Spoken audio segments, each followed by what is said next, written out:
Interference और diffraction के difference देखते हैं हम। Interference, diffraction.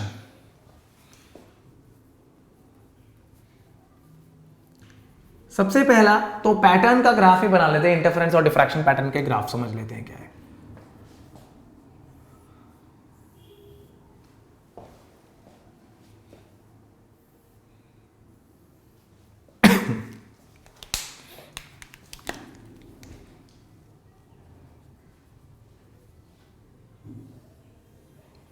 Maxima minima, maxima minima, this is beta interference pattern. Okay, let us see about diffraction pattern. Diffraction pattern कुछ इस प्रकार का होता है हमारा। सेंट्रल मैक्सिमा ज्यादा बड़ा, उसके बाद मैक्सिमा की इंटेंसिटी कम होती जाती है। आपको पता है क्योंकि सेंट्रल मैक्सिमा ओ पॉइंट पे पूरी की पूरी वेव्स का कंस्ट्रक्टिव इंटरफेरेंस हो रहा होता है। अगला मैक्सिमा सिर्फ waves reaching from 1/3 part of the slit होता है। अगला मैक्सिमा सिर्फ waves reaching from 1/5 part of slit, और अगला मैक्सिमा फिर सिर्फ waves reaching from 1/7 part of the slit. तो सक्सेसिव मैक्सिमा की इंटेंसिटी घटती जा रही है और सेंट्रल मैक्सिमा की विड्थ भी डबल होती है। तो अब अगर हम पैटर्न में देखना चाहें, ये हो गया आपका पार्ट डिफरेंस। अगर हम माने तो ये path difference 0, lambda, lambda by 2, 3 lambda by 2। और यहाँ देखें तो पार्ट डिफरेंस 0, लैम्डा, और दिस इज 2 लैम्डा। मिनिमा के लिए लैम्डा 2 लैम्डा बनता है। ओके, तो यहाँ पर हम बोलेंगे ऑल मैक्सिमा या bright fringes are of equal intensity. सारे इक्वल इंटेंसिटी 4i के होते हैं। आर ऑफ इक्वल इंटेंसिटी, ठीक है। All maxima are not of equal intensity. सारे मैक्सिमा इक्वल इंटेंसिटी के नहीं होते बेटा। All maxima are not of equal intensity. All fringes are of equal width.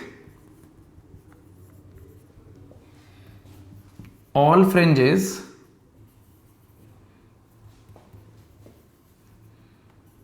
Are not of equal width.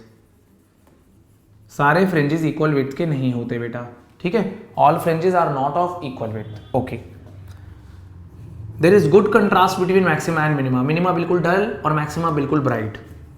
Good contrast between maxima and minima. Maxima और minima में good contrast होता है।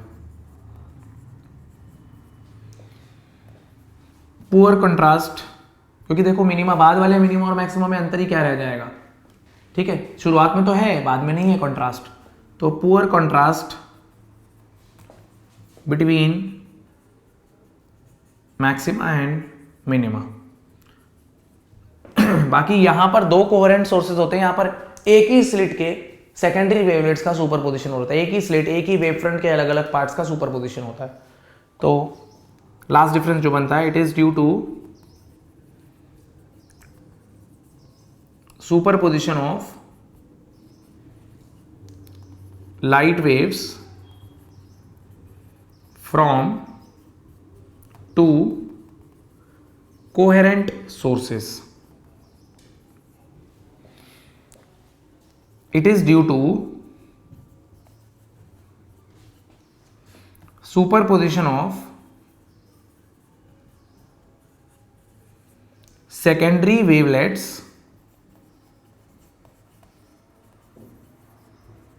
from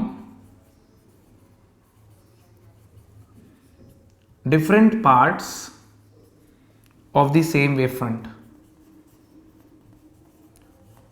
एक ही wave front के different parts के superposition होता है। एक ही स्लिट्स को हम मान लेते थे 2 पार्ट में, 3 पार्ट में, 4 पार्ट में डिवाइडेड, तो वेव फ्रंट तो एक ही होता था, उसी की सेकेंडरी वेवलेट्स का सुपरपोजिशन होता था, राइट। आप नोट करिए इसे।